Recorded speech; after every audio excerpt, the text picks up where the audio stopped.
Salam əziz abituriyentlər, ən əsası gələcəyin tələbələri. Bu video 11-ci sinif şagirdləri üçün nəzərdə tutulmuş şans imtahanı ilə bağlıdır. Sizə həm motivasiya verəcəm, həm də Azərbaycan dili, ədəbiyyat və tarix, eyni zamanda digər blok fənlərinin ikinci şans imtahanına necə hazırlaşmalı olduğunuzu sadə, ən əsası effektiv şəkildə izah edəcəyəm. Bilirəm ki, çoxunuz yorğunluq, görəsən alınacaqmı, yəni ki, sualları altında bir ay keçirməyi planlayırsınız. Amma unutmayın ki, bu sadəcə bir mərhələdir. Yəni ki, son deyil, sonuncu şansınız deyil. Başa düşürəm, 2025-ci ilin sonuncu şansı ola bilər, amma ki, bu həyatınızın sonu deyil. Əgər bu imtahanda özünüzü göstərə bilsəniz, sonraki mərhələlərdə, hansı ki, universitetə daxil olarkən, seçim edərkən, bal sıralamasında üstünlük qazanacaqsınız. Bu imtahan sizə özünüzü yoxlamaq üçündür. Yəni, siz özünüzü yoxlayırsınız burada. Bura uğursuzluq deyil, təcrübə yığmaq meydanıdır. İndi atdığın hər bir addım sabahki nəticənin əsasını qoyur. Qarşıda sizi 3 fən gözləyir. Yəni, 3-cü qrup üzrə nümunə verirəm. Siz öz fənlərinizə uyğunlaşdırın. Azərbaycan dili, ədəbiyyat və tarix. Burada sizin əsas yanaşmalı olduğunuz aspekt yüksək bal, yəni yuxarı bal verən fənlərdir. Hansı ki, 3-cü qrupda bu Azərbaycan dili və tarix olmaqla bölünür. 150-150 bal verir. Nəticə olaraq, sən sadəcə olaraq bu iki fənni yaxşı şəkildə öyrənib nəticəni artıra bilərsən. Bu birinci yol. İkinci yol isə ola bilsin ki, sənin bu 3 fəndən tarixin zəifdir, Azərbaycan dili, ədəbiyyatın yaxşıdır. O zaman sən bu bir aylıq müddətdə tam gücü verirsən Azərbaycan dili və ədəbiyyatın üzərinə. Əgər sən tarixə çox vaxt ayırsan, vaxt bölgün düzgün olmayacaq və toplaya biləcəyin balın da, yəni baldan aşağı bal toplaya bilərsən. Bu səbəbdən dolayı riskə atmağa dəyməz. Keçid etmək istəyirəm ümumi anlayışlara. İmtahana bir ay qalmış əsas etməli olduğunuz necə təkrar etməkdir, o haqda danışaq. Yəni ki, oxuyacağınız fənləri bölgü edin. Yəni, ən çox bildiyinizdən ən az bildiyinizə getməyin. Burada sizin bir ayınız var və siz sıfırdan başlasanız, müəyyən bir hissəsini, yəni 90-95%-ni çatdıra bilərsiniz. Sadəcə olaraq düzgün disiplin qurmaq lazımdır, düzgün planlama etmək lazımdır ki, ya çaşmayasınız, ya belə deyim, vaxt bölgüsünü düz aparasınız. Bu səbəbdən dolayı da sıfırdan başlayırsınız, amma effektiv şəkildə başlayırsınız. DİM-in Dövlət İmtahan Mərkəzinin bizlərə təqdim etdiyi bəzi şeylər var. Hansı ki, OTK sualları, keçmişdən, yəni 2017-18-dən 2024 arası düşən suallar, test toplusu, bir də ki, son zamanlarda öz çıxartdığı vəsaitlər. Siz sadəcə olaraq bunları işləyib, oxuyub, anlayıb, gedib yaxşı nəticə toplaya bilərsiniz. Və bu sizin əlinizdədir. Bir aylıq müddəti elə səmərəli şəkildə istifadə etməlisiniz ki, siz peşman olmayasınız. Və onu deyim ki, artıq ikinci imtahana gedəndə sizdə heç bir həyəcan olmayacaq. Yəni, bu belədir. Birinci imtahanda yəni, sizdə o həyəcan olur, o stres olur. Amma ikinci imtahanda yəni, bu şeyin olması mümkün deyil. Çünki artıq sizin təcrübəniz var. Artıq siz praktika eləmişsiniz. Nəyin necə olduğunu, atmosferin necə olduğunu bilirsiniz. O səbəbdən dolayı da İkinci şans imtahanı belə mühit baxımından asandır. Sizlər üçün asan gələcəyini düşünürəm. Əlavə olaraq da, yəni ümumi təkrar qaydası bu şəkildədir. Sıfırdan başlayırsınız və yaxud da ki, indi deyərsiniz ki, sıfırdan başlamaq mənim vaxtım ala bilər. Onda nə edim? Onda belə deyək də, ən yaxşı bildikləriniz hissəni yenidən təkrar edirsiniz. Və ən yaxşı bildiyiniz hissənin təkrarı bitəndən sonra yenidən başlayırsınız zəif bildiyiniz hissələri möhkəmləndirməyə. Bu belə. İndi gəlirəm 3-cü qruplar üçün əsas məqamlara. Uşaqlar, Azərbaycan dilini nə edək? Bu sualı nə etmək lazımdır? Bu sualı dərk etmək lazımdır. Azərbaycan dili sizə 150 bal verir. Və siz 3-cü qrup abituriyentisinizsə, deməli sizin Azərbaycan dili tarixiniz yaxşıdır. Və yaxud da ki, yaxşı deyil. Bu ikisindən biri böyük ehtimal. Başqası ola bilməz. Azərbaycan dilini gündəlik necə edirsiniz?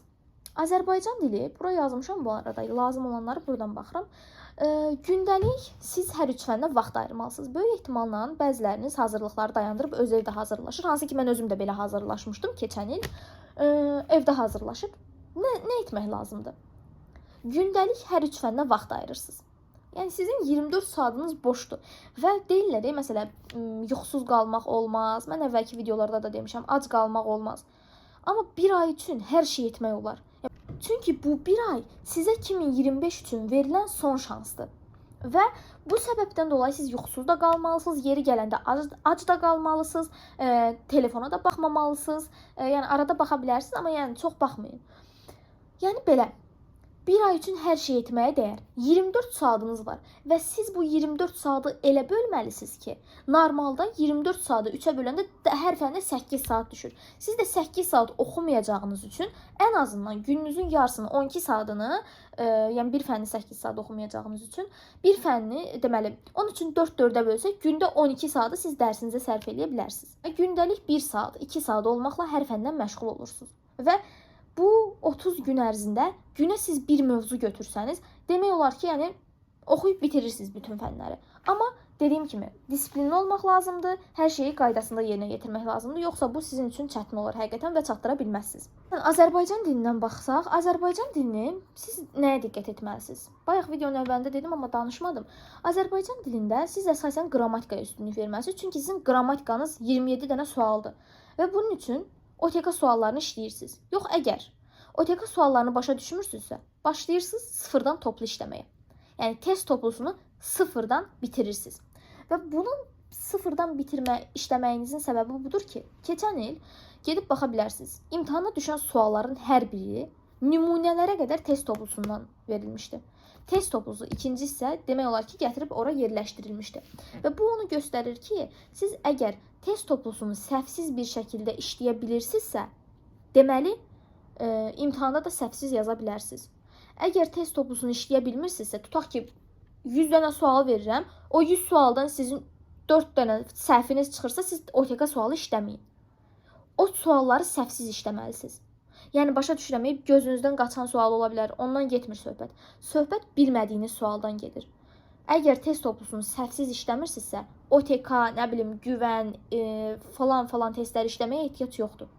Siz deməli test toplusunu bilmirsiniz. Başlayırsınız test toplusundan bütün mövzuları işləməyə. Bir aya hər şeyi çatdırmaq olar. Siz sadəcə olaraq düzənli şəkildə etmirsiniz və özünüzə güvənmirsiniz. Yəni, uzun sözün qısası, əsas qrammatikadır. Situasiyaya gələk. Situasiya, orada nə düşür onu yaza bilərsiniz. Yəni, situasiyanı elə-belə yazanda çox belə üstünə dərinliklə fikirləşməyin, onda bal vermirlər. Yəni, üzdən yazanda bal verirlər. Onun üçün situasiya o məsələ, yəni o momentdə, o atmosferdə yazılsa daha yaxşı olar. Situasiya haqqında bir şey demək istəmirəm. Çünki dediyim kimi, o mühitdə o situasiyanı yazmaq sizdən asılıdır. Yəni belə. Əlavə olaraq da həftədə, yəni test işləyin, sınaq işləyin, hər gün bir mövzunu təkrar eləyin. Bir də ki, mövzunun Azərbaycan dili vəsaitindən test toplusundan testin hamısını işləyin, bitirin. Bu belə. Gəlirik ədəbiyyata. Ədəbiyyatda uşaqların yaralı yeridir. Çünki açıq suallar var. Açıq sual yadımdan çıxıb, səhv eləmirəmsə 7 dənə, 8 dənə idi, 22 dənə qapalı, 8 dənə açıq.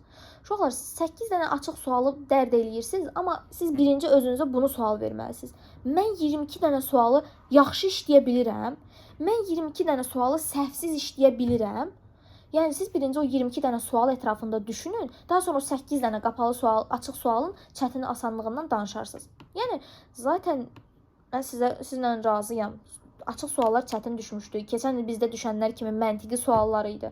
Orada sadəcə olaraq bir uşağın savadından bəhs edən, bir uşağın məntiqindən də bəhs eləyir. Bir uşaqdan məntiq də tələb eləyir. Hansı ki, bizə məktəbdə məntiqdən dərs keçmirlər, amma Dövlət İmtahan Mərkəzi bizdən dərslikdən kənar şeylər tələb eləyir. Bu səbəbdən dolayı da, yəni çox o şeylər dərd etməyin. Əgər Dövlət İmtahan Mərkəzi bunları salıbsa, siz də yəni başa düşmədiyiniz bir şeydirsə, heç zaman görməmisinizsə, bu sizin probleminiz deyil. Onu böyüdüb özünüzdə dərd etməyin ki, niyə yaza bilmədim? Yəni normal bir qaydada dərs tədris etsəydilər, zaten yaza bilərdik. Mən də, siz də, bizdən əvvəlkilər də, lap əvvəlkilər də.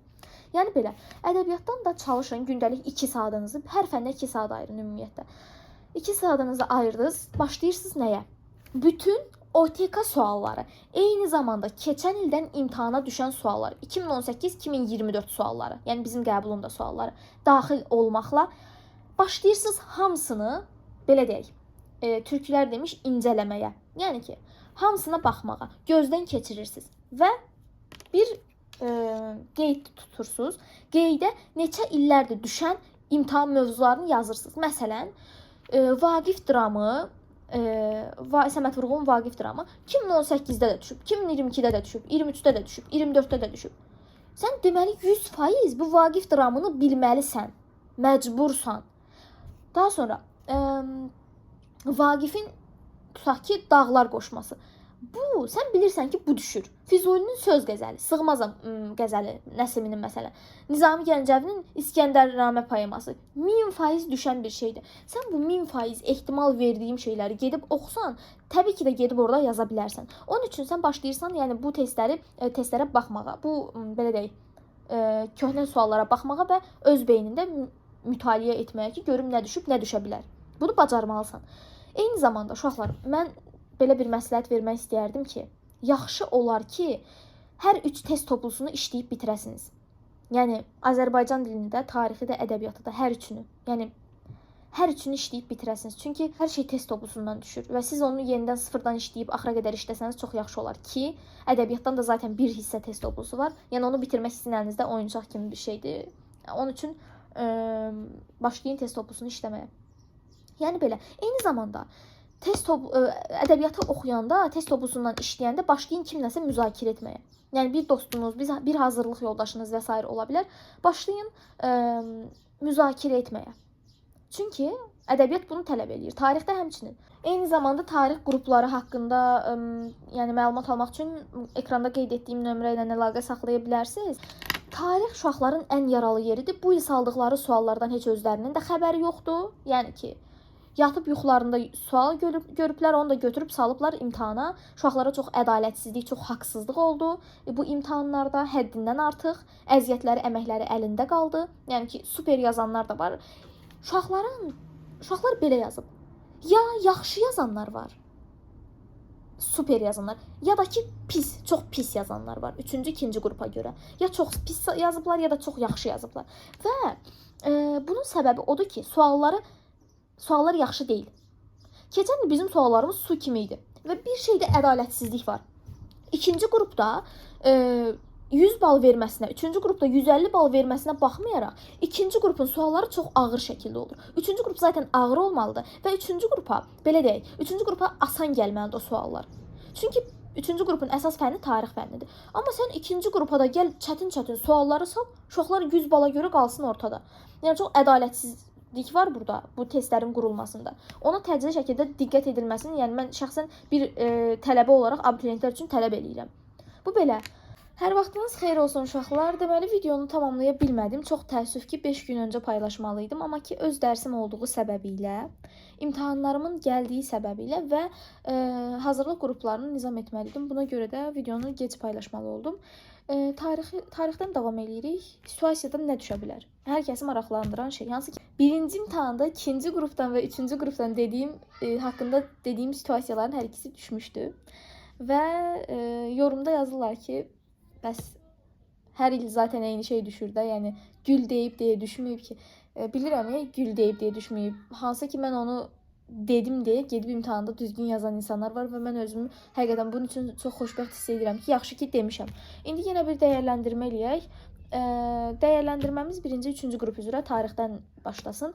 İmtahana yenə situasiya düşəcək ümumi tarixdən. Hansı mövzular düşə bilər? 1-ci, 2-ci Dünya müharibəsi gözləyirəm, soyuq müharibə gözləyirəm. Yəni bunlardan sual düşə bilər situasiya olaraq, ümumi şəkildə də, yəni ümumilikdə bu hadisələri əhatə eləsin. Məsələn, nəticəsi nə olmuşdu falan və tarixin asan düşəcəyini 90% ehtimalla verirəm. Birinciyə nisbətən. Yəni bal artırmaq çox asan olacaq. Əlavə olaraq baxırsınız 1900-dən 2020-ci il, yəni belə deyək də soyuq müharibə. Bu çərçivəni əhatə eləyən mövzulara. Ehtimal etdiyim mövzular son olaraq bunlardır. 1900-cü ildən soyuq müharibə, yəni 2000-ci, 2020-ci illər ərəfəsinə qədər dünya dövlətləri, eyni zamanda daha çox ehtimal etdiyim 1-ci, 2-ci Dünya müharibəsi, soyuq müharibə, Yaponiya, eyni zamanda ABŞ. Çünki ABŞ hər il imtahanlara düşür və siyasətçilərin, prezidentlərin həyata keçirdiyi siyasətləri öyrənməlisiniz, mütləq bilməlisiniz. Yəni 3-cü qrup üzrə ümumi tarixdən situasiya bu düşə bilər. Gəlirik indi 2-ci qruplara. İkinci qruplara bariz məsələdir ki, hər il situasiya düşür Azərbaycan tarixindən. Bu il də elə olacaq, böyük ehtimal. İkinci qrup üzrə də mövzuları versəm deyərəm ki, baxın hansı hissələrə. İkinci Qarabağ müharibəsi, Səfəvilər dövləti, bir də ki, yenidən xanlıqlar mövzusu.